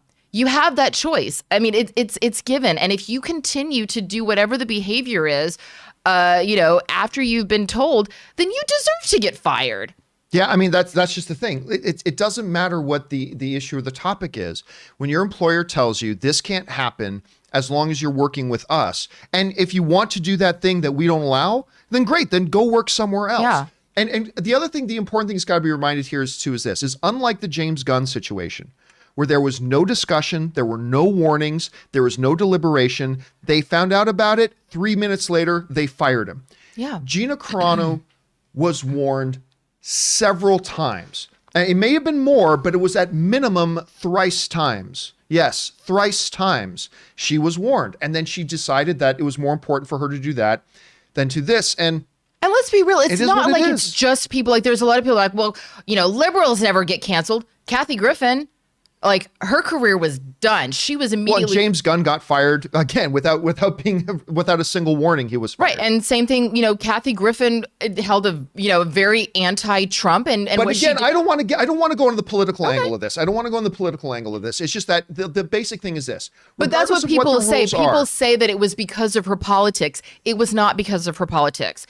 And that's what I'm saying. Like, it's, yes, part of it is also, the fact that she's unmanageable. She can't work in that environment because she's and that's the key, right? It's that it finally came down, I think it was either Variety or Deadline reported that they were planning on giving Cardoon her own spin-off series. And before they fired, they just realized, we don't trust you. Yeah. We can't trust that we can invest tens, if not hundreds of millions of dollars into the production of a show, have you as the face and the star of the show, when you can completely embarrass and bring controversy you can just bring controversy after controversy onto our show and hurt us. And we don't trust that you'll ever keep your promises. Because we want people to be talking about the show. Yeah. Yeah, that's the thing. We want people talking about the show, not the bullshit that Pedro or you or anybody else gets involved with after. They want people to be talking about the show. And unfortunately, we had I had an acting teacher years ago that said, you never want to fall into the heading of life's too short. And when every conversation about your show is about the controversy around your show that you're bringing in, life's too short. But anyway. By the way, there are a bunch of people who are ignoring all the facts that keep wanting to bring up to me. Well, John, Pedro tweeted some things about Nazis. Yeah, guess what? He stopped.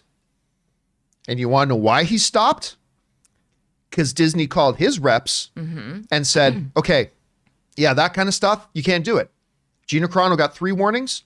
Pedro Pascal got warned. The difference between Pascal and her was Pascal stopped. And we don't even know the full story, because it's not like she was just fired. She was also dropped by her agent. Yeah, her agency also dropped her. Yeah. That means that there's also, there's stuff we don't even know about. That's problematic behavior, period. Anyway, and a year from now, no one will care. Yeah. Now, look, I'm going to let you guys know. Generally, when people send in identical questions, I like to respect the fact that you sent in, even if it's a repeat question, still give it a full answer. But moving forward here, if anybody asks about the Gina Carano stuff, I'm just going to refer you back to what we just talked about, because there's no point in us rehashing it at this point. But and look, you guys know in November I put out a video that said, should Gina Carano be fired? And I said no. I said no. I think she said a lot of stupid things, but I don't think she should be fired. I don't think. And if it was me, I'm not even sure that I would fire her today, but I completely understand. I think you got to be very naive and biased if you can't at least acknowledge that you understand the rationale behind it. But anyway, there's that. Let's move on. All right, next up. Shekel Monkey writes, 1 of 2. Hey, John, big fan from Israel. The talk about Gina Carano reminds me of a discussion we had about Magneto's origins. As a Jewish person, I was raised to know that the Holocaust is the worst crime of humanity. People sent to concentration camps, experiments made on them, and at the end, 6 million Jews were exterminated. I think that if Disney will change Magneto's origins to other crimes against humanity, a lot of Jewish people will be insulted by the comparison of the Holocaust to other crimes. In my opinion, Magneto's origins must be in the Holocaust because this is the worst crime of humanity, and because of the experiments that was made on the Jewish people. For me, it's a little bit to say like Captain America could be from any war, like the Vietnam War. Here's the problem, Shuckle Monkey. It's too far gone now. Like, look, if time wasn't linear, all right, if time wasn't linear, and we could just say Magneto could pick the creators of Magneto could pick any incident in human history, and it's irrelevant because Magneto's immortal. Then that's another thing. Then I would say absolutely that the best and most ideal scenario to say what Magneto came out of was that Holocaust scenario that was painted brilliantly in the first X-Men movie, because that was just so brutally powerful. But the reality is there are practical issues. Magneto now would be 90 years old today, if you want to say that his origin came out of the Holocaust. It's just not practical to do that anymore. It's just a matter of practicality. Like, for instance, if you were doing a show today, I don't know, let's say you're going to reboot The Office, right? Or no, let's make up another show. Let's say you're doing a show set today with human beings, and we're going to call it Tin Can Men. Tin Can Men.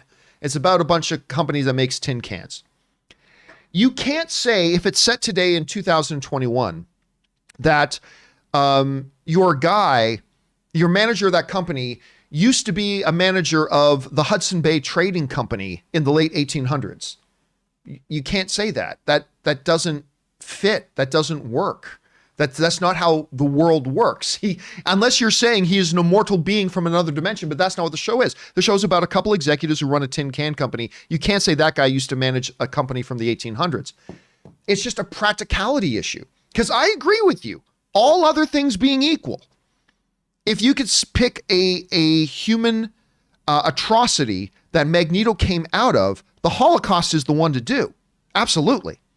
But since that's no longer practical, it needs to be another one that's a little bit more modern so we can age the character properly. Well, John, then just say one of Magneto's mutations is that he doesn't age. That's not a Magneto power. Now you want to change the character to fit the context. That's not how you do it. So that's my thoughts on it. And I just think it's just a matter of practicality. Now, that doesn't mean you have to agree with me. That's totally cool if you don't, but I'm just explaining why I hold the position on that I hold. That's just my personal opinion on that. But anyway, thanks for sharing your opinion on that so eloquently, Shuckle Monkey. I appreciate that, man. All right, Chocolate Wizard writes, Gina Chrono's absurd claim that conservatives are being persecuted has left us with no choice but to drive her out of the industry. Again, I don't want to go more into the political side of things. I really just see it more as a 3 strikes, in this case, a 4 strikes and you're out sort of situation. So, again, I'm not even sure I would have necessarily fired her per se, but I at least understand and I get the rationality behind Disney saying, look, we gave you chance after chance after chance after chance. It doesn't matter whether you agree with our rules or not. We're the employer. These are our rules. If you don't want to live by our rules, then go work somewhere else. Mm-hmm. It's in every industry. That's in every industry. Boris writes, hey, John, I hope you've had a great start to the year. I have. Thank you very much.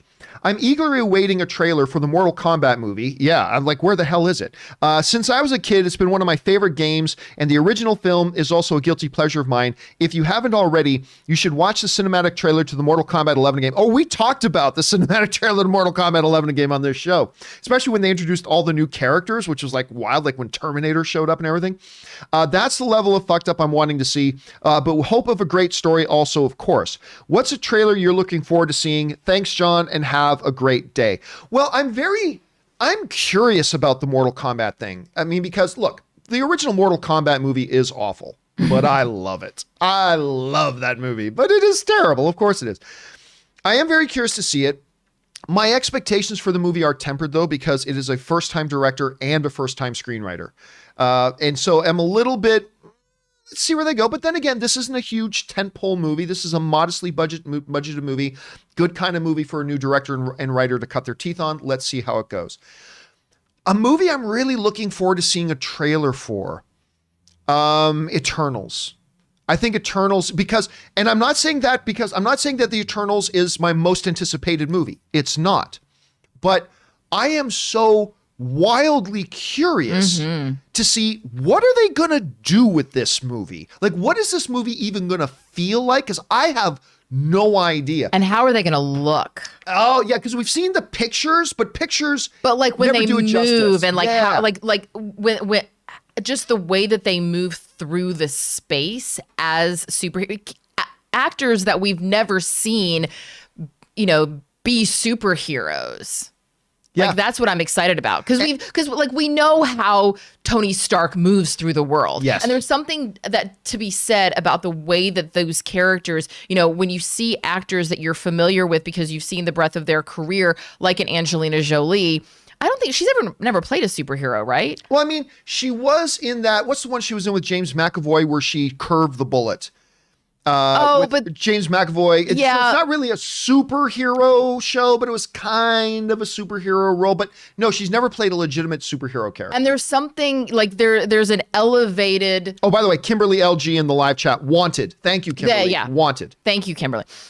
Yeah, there's something elevated about the performances. The good ones are always still very grounded, but there is a certain affectation that actors put on when they're doing superheroes that just makes it a little bit more yummy. So I'm excited to see that. By the way, one of the things I love about doing this show is that if what was that thing again? I know our live chat community. I looked at the live chat. It was like 1989. Michael, Matthew, Michael, Aaron, Bill, Josie, Reaver, Calvin, Abby, Regent, like all these people, the ones that. Thank you guys. You guys got my back. I love that. It's nice knowing you guys have my back. So yes, not because it's my most anticipated movie, but because I really want to know what this is going to feel like, and so that's why I'm going to say the Eternals. Preston the Kryptonian writes, "Hey John, I rewatched Endgame last weekend and realized that since the Avengers went back in time to retrieve the Infinity Stones, the stones shouldn't even be there to begin with for Thanos to wipe out half of all living creatures." Let me try this again. I rewatched Endgame last night and realized that since the Avengers went back in time to retrieve the Infinity Stones, the stones shouldn't even be there to begin with for Thanos to wipe out all half of living creatures. So when they come back to the present time, everyone should have returned, and they could then use the Infinity Stones to wipe out Thanos and his army. I guess I can't quite wrap my head around MCU's rules of time travel. Thanks. Okay, so here's the interesting thing. The writers of Endgame, there was an interview done about 5 months ago, and I remember Rob and I talked about it on the show. The writers of Endgame were being interviewed, and a couple of logic issues were kind of brought up to them. And they just right out admitted, yeah, there are some contradictions in the movie. I mean, they just outright admitted it. It's like, good for them. There are some, listen, we're dealing with time travel, multiple realities, all these different characters, all these different shows. And yeah, there's some things we can't explain, because here's the gist of it. The way they tried to deal with the logic continuity problem was by saying that, why don't we just go back and kill baby Thanos? And then they try to basically say, look, when we go back in time, as soon as we change something, that's not our timeline. That now becomes an alternate timeline, an alternate reality. So if we go back in time and change something back in time, it will still remain the same in our present reality, right? Okay. However, at the end of Endgame, they directly contradict that with the fact that Steve Rogers went back in time and just decided to stay there, which was different from our timeline. And then what happens? He's just still there in our timeline at the end. Hi, Sam, right? And get off my fucking lawn. So we got old man Rogers there. And it's funny because the writers, I mean, it was so refreshing. The writers, instead of trying to come up with some bullshit, right? About, actually in the quantum mechanics no, they just said, you know what? Yeah, there's some things that don't make sense, and it just was. Yeah. Good well, for because, them. Well, you're all, like, also, I mean, are they going to be able to explain quantum physics to the entire audience? You know, in the world. Can they explain it to me? No. I'll give you a great Joe Dispenza book that explains it beautifully. You know, but in quantum physics, all things exist in all time. Like all things are there until they compress into the present reality. And so to try to explain that is incredibly challenging. I don't even understand it myself. But then also, it doesn't necessarily even apply for a visual medium. It just doesn't even, it doesn't work. And I like it when people say, like, I like the fact that in what was the most recent Christopher Nolan, Inception? Inception. Yeah, I like the fact that Robert Pattinson said sometimes we would get to set, we would be like, I have no idea. Oh no, Tenet. If you're talking about the most recent one with it, we've been watching Tenet. Inception ad nauseum in our house. Yeah, Tenet. Robert Pattinson was like, yeah, there were days that I got to work that I was like, I have no idea what we're doing here. It doesn't make sense to me, but we're just gonna do it. You know, I still don't understand the movie. I still don't. I have to watch it again. I've watched it twice now, and it's definitely enjoyable the second time around. The first time I was very frustrated. I am not someone who likes not knowing. Here's the problem. I saw it. It's one of only 2 movies I've seen in theaters during the pandemic. Okay. So I drove to Vegas to watch New Mutants. I remember that. I drove to Orange County to go watch Tenet. And I remember I liked the movie, but there was so much of it because of dialogue, the sound of the dialogue, that I couldn't understand what the hell was being said. Oh, I have to watch it on subtitles. And that's the thing. I haven't watched it again yet. I'm like, I am so looking forward to watching it again with subtitles. I would never sure have been, even with subtitles, I was like, we got to go back because what the hell are they talking about? But yeah, if I had to watch it without subtitles, I don't even watch anything without subtitles now. Everything we watch, we have subtitles on.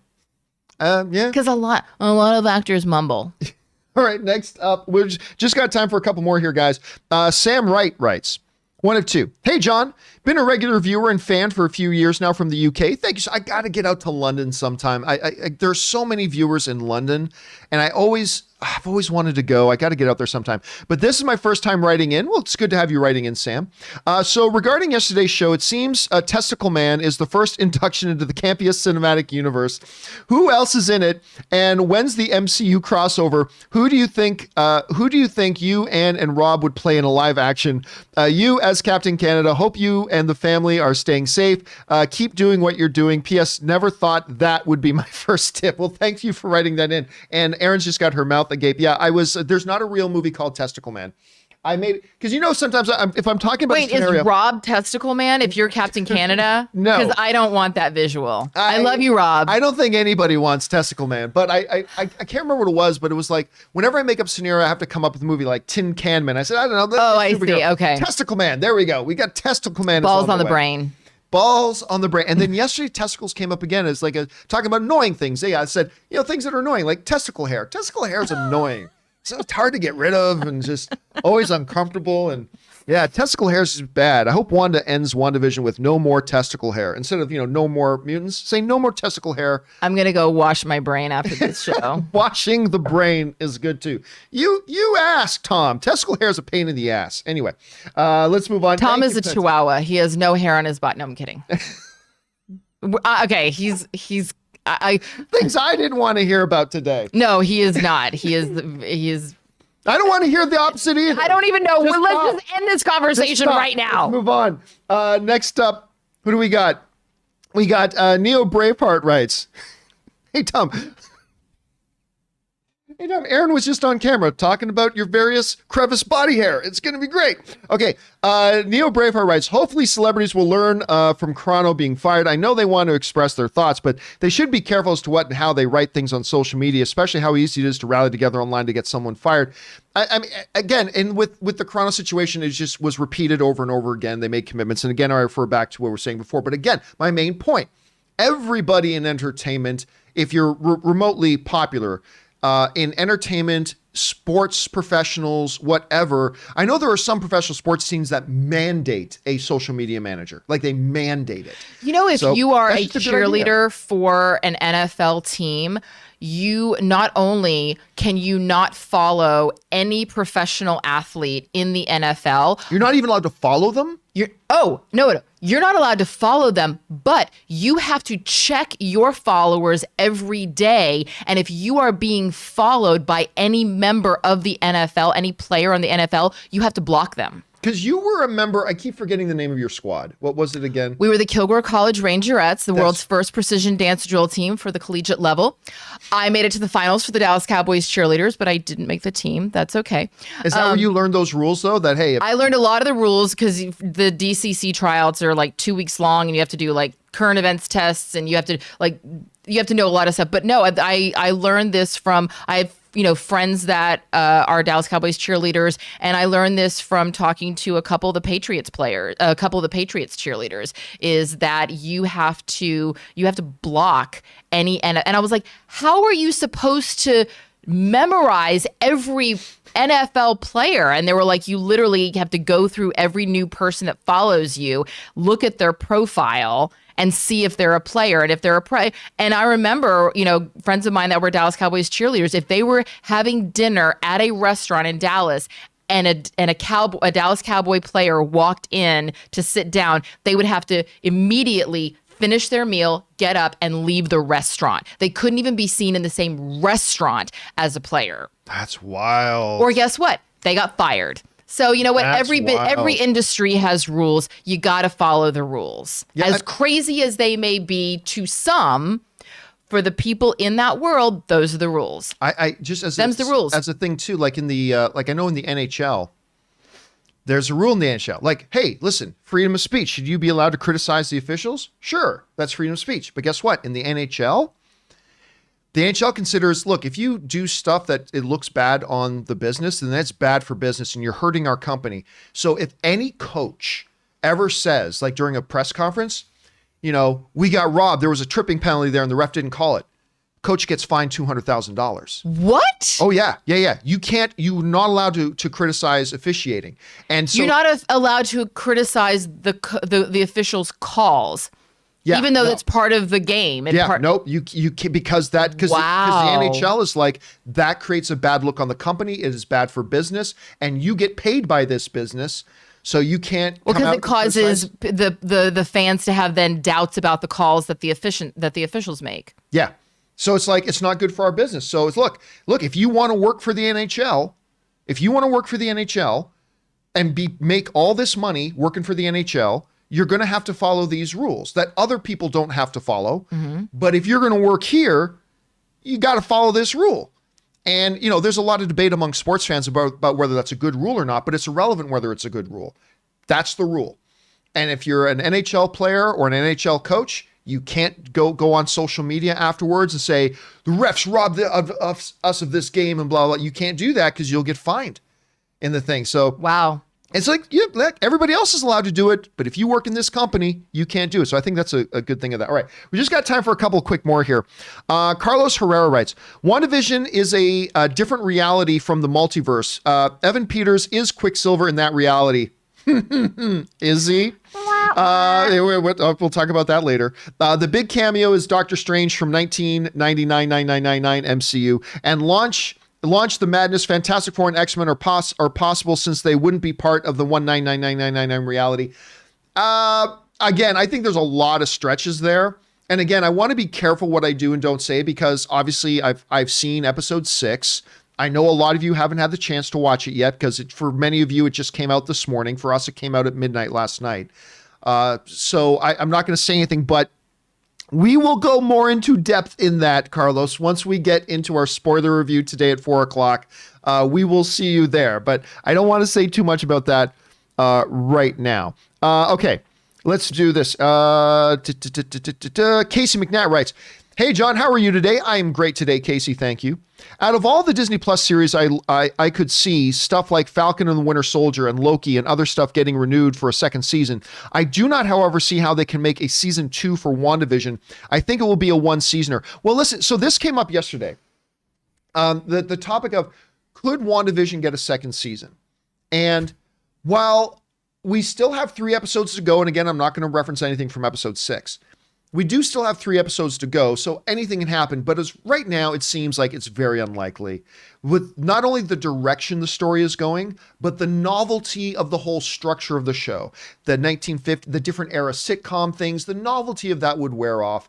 And the way this story is going, I just don't see how you do a season 2. As far as Loki and Falcon and the Winter Soldier, we don't know that either. Like, we could get 2 episodes into Falcon and Winter Soldier and go, oh yeah, this is clearly a 1-season thing, or it could be multiple.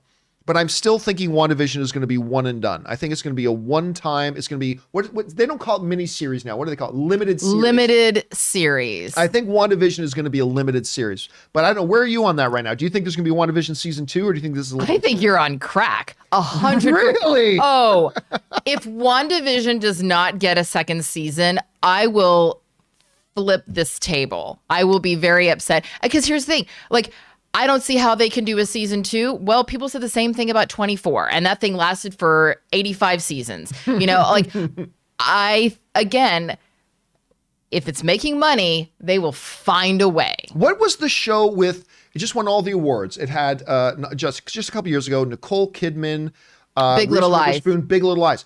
Big Little Lies was a limited series. Yeah, it was supposed to be 1 season. So was True Detective. Then they brought it back for a second one. Yep, True Detective. You know, everything. But I think that's also like we're going to just do 1 season unless you like it. Oh, you like it? Okay, great. We're going to do a season 2. You know, I think it's a really easy way for studios to, number one, attract some massive talent, because, you know, Laura Dern, Reese Witherspoon, all these huge actresses to be in that show, they were only going to sign 1-year contracts. They're going to sign a traditional network 7-year contract. They're not going to do that. So you pull people in by saying, hey, we're just going to do 1 season.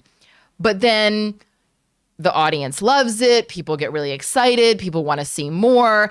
You know, the actors, they go, are you willing to come back? We're willing to, you know, pay you X amount of money more. You know, if the money is there, there will always be another season. My one thing about that, though, is this. Right now, and I don't know this for sure, we know Wanda is going to be in Doctor Strange 2. I don't think she makes it out of Doctor Strange 2.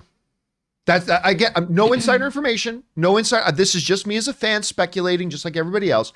I don't think Wanda makes it out of Doctor Strange. Really? Because I feel like there has been a lot of money, and there's just been so much capital pumped into the development of the character of Wanda for the non-comic book fans, for the pedestrian people like me who were not aware of Wanda previously. All of a sudden, Wanda is on everybody's mind. Wanda's coming out of everybody's mouth, and they've really put a lot of money into the development of this character. So to just then kill her off really quick, I don't know. I feel like they're going to try to milk this character for as much as they can and stretch this out, because why would they just cut that off? Why would they cut that pipeline of money off? I think that would be an absolute rational way to look at it for almost any other franchise.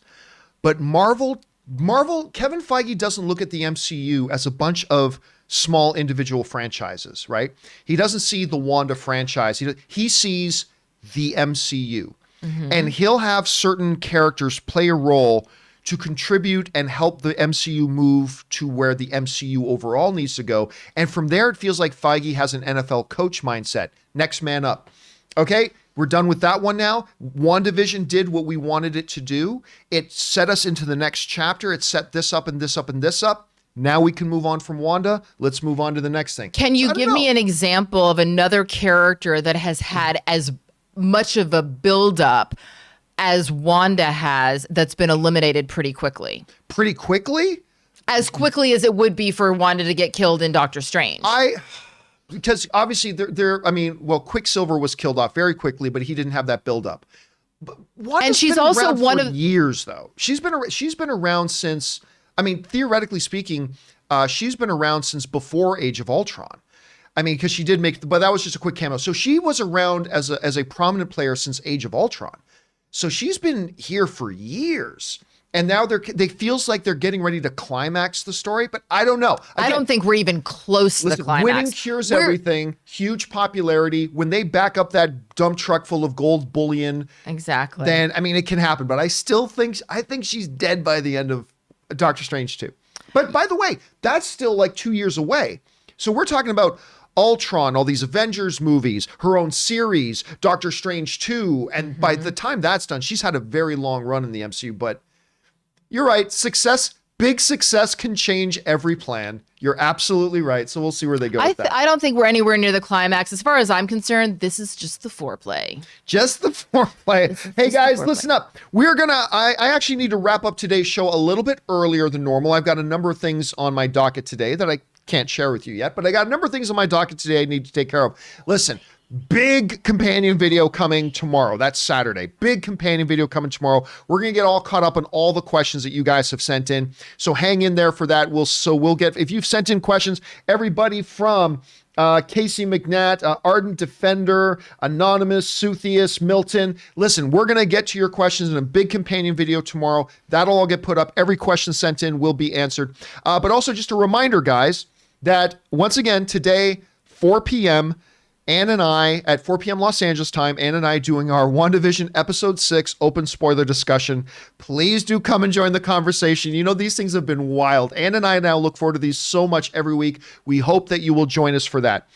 All right, guys. In the meantime, it has been a great day because Aaron Cummings and Joey Bishop have been able to be here again today. Aaron, in the meantime, where can people follow you and your adventures online? Look at Joey's face. Yeah, well, also, I want to just acknowledge that today is the 2-year birthday of Joey coming into my life. That's right. Last night we were like, yeah, February 11th. Like your second anniversary even though together. She is 10 years old, it is our 2-year birthday of meeting each other. Obviously, someone needs a little bit of a nap, but you can find me and Joey Bishop and some of our little kitty cat friends on Instagram and Twitter at Aaron L. Cummings. So come check us out. All right, guys. And in the meantime, remember, you guys can also follow me on my social media, simply on all of them, Instagram, Twitter, if you want, Facebook, at John Campea. You can follow me there. Guys, remember to do the 4 main things. Stay smart, stay safe, please take care of yourselves, and absolutely please take care of the people around you. Again, Ann and I will be back at 4 o'clock. Big companion videos coming tomorrow. We got a busy couple of days ahead of us, guys. Guys, thank you to all of you for spending some of your time with us here today. It's always an honor that you would take some of your precious time to come and hang out with us, and we're very cognizant of what an honor that is that you would do that. Special thank you to all of you guys who sent in the live questions. Number 1, because you gave us great fun things to talk about, but number 2, you supported this channel as you did it, and all of us here involved with the John Campea YouTube channel, thank you guys very, very much for that. All right, guys, that'll do it for me. My name's John Campea, and until next time, my friends, bye-bye.